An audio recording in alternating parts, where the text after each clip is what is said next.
नमस्कार साथियों। तो आप सब कैसे हैं?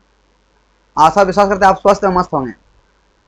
एक स्टूडेंट और बहुत सारे स्टूडेंट ने मुझसे सवाल किया हमारे ऑफलाइन बैच में कि सर आप ये बताएं कि पहले अंडा आया मुर्गी आया। तो मैंने उसे बताया कि सबसे पहले मुर्गी आया इस धरती पर। तो उन्होंने ये मुझे कहा कि फिर मुर्गी आया तो मुर्गी तो अंडा से आता है ना। तब मैंने उसे बताया पूरे डिटेल में, और आप लोग बताइए कि यह क्या ये सच है या गलत है। जहाँ तक मेरे अनुमान है ये बातें बिल्कुल सत्य है और 100% यही बात है। देखिए, इस सृष्टि में सबसे पहले जिस तरह से आप लोग बताइए बात कि इस धरती पर सबसे पहले मानव आया यानी महिला आया कि पुरुष आया, यानी मेल आया कि फीमेल आया, या लड़का आया लड़की आया। ठीक है, ये आप लोग सवाल है। अब देखिए यहाँ पे सबसे पहले क्या आया, मुर्गी आया। ठीक है, अब देख क्यों आया, इसके पीछे रीजन क्या है। क्योंकि जन्म देने का जो काम करता है, ठीक है, जो इस सृष्टि में जन्म देता है वह काम कौन करती है, तो माताएं करती है। यानी माता के द्वारा क्या है, तो सृष्टि का निर्माण हुआ है। जैसे एग्जाम्पल तौर पर लेते हैं, क्योंकि मान लेते हैं कि जिस समय ये धरती आया होगा, अभी तो मान लेते कलयुग हो गया, लेकिन जिस समय धरती आया होगा, जिसमें शुरू में आज से मतलब 460 करोड़ वर्ष पहले की बात है, ठीक है, उसमें धरती पृथ्वी का निर्माण हुआ है।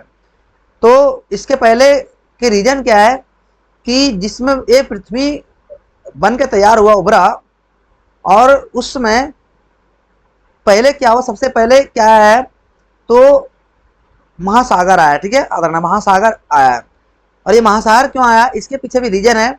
क्योंकि महासागर कैसे आया, तो जिसमें धरती से क्या हुआ, अंदर से ज्वालामुखी बहुत सारे फटी पृथ्वी के अंदर से, और इससे अधिक मात्रा में क्या हुआ, गर्मी गर्मी आने के कारण क्या हुआ, संघनन हुई।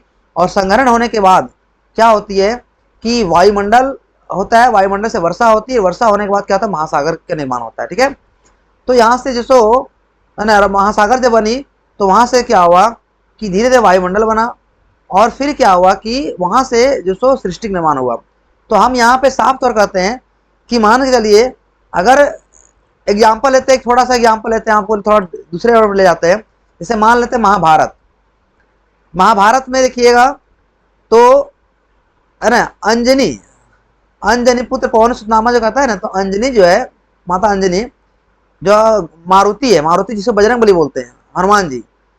तो मान लेते हैं कि अगर सपोज करते हैं कि मान ले अंजनी माता जी थी, है ना, उन्होंने बहुत अधिक मात्रा में क्या किए, तो पूजा पाठ किए, उनको पुत्र नहीं हो रहे थे यानी, तो उन्होंने अधिक मात्रा में क्या किए, पूजा पाठ किए। तब जो शंकर जी क्या हुआ, उन पर इष्ट हुए, और शंकर जी जब उसमें इष्ट हुए तो उसे वरदान दिया कि जाओ तुम्हें एक पुत्र की प्राप्ति होगा। तो आखिर वो पुत्र आया, तो वरदान देने का काम किसको करेगा, यानी जो बच्चे को जन्म देगी गर्भ है ना, अपने गर्भ से, तो वो पुरुष तो कर नहीं सकता है, पहली बात है। तो कौन करेगा, तो माताएं करेगी।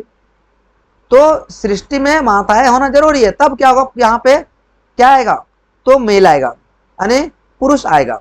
तो इसी तरह से इस धरती में सबसे पहले अरे अंडा नहीं आएगा, ये मुर्गी आएगा। अब मुर्गी से क्या आएगा, फिर अंडा आएगा। ठीक है, तो बात यहाँ साफ है। अब एग्जाम्पल लीजिए कि अगर मान ले किसी का आशीर्वाद देगा कि जाओ तुमने बहुत सारा मुझे तप किया है, तुम्हें एक पुत्र की प्राप्ति या एक पुत्री की प्राप्ति होगा, तो बताइए पुत्र और पुत्री देने का काम कौन करेगा, यहाँ महिला नहीं करेगा, तो महिला करेगा। तो उसी तरह से मुर्गी भी करेगा अंडा देने का काम। तो वही बात है कि धरती पे सबसे पहले कौन आया, तो माताएं आई है। उसके बाद जो धीरे धीरे क्या हुआ, इसकी सृष्टि का निर्माण होता गया। ठीक है, तो ये बातें है दोस्त ना, आप लोग जो सो चिंता नहीं करें। सारे स्टूडेंट को बोलते हैं कि चीजें को है, बहुत सारे बच्चे ने मुझे कहा कि सर ऐसे होगा तो ऐसे आया, अब उसको वो कर दीजिए कि अंडा आया पहले, बोले अंडा कैसे आया, तो हाँ ये तो बात सही है, अंडा कैसे आया, तो मुर्गी कैसे आया। तो ये कंफ्यूजन होता रहता है। ऐसे सवाल जो करने से क्या है कि एग्जाम के दृष्टिकोण से नहीं है, लेकिन जो सो हाँ अगर जानकारी की बात और बोले तो पहले कौन आया है, माताएं ही आई है इस धरती पर।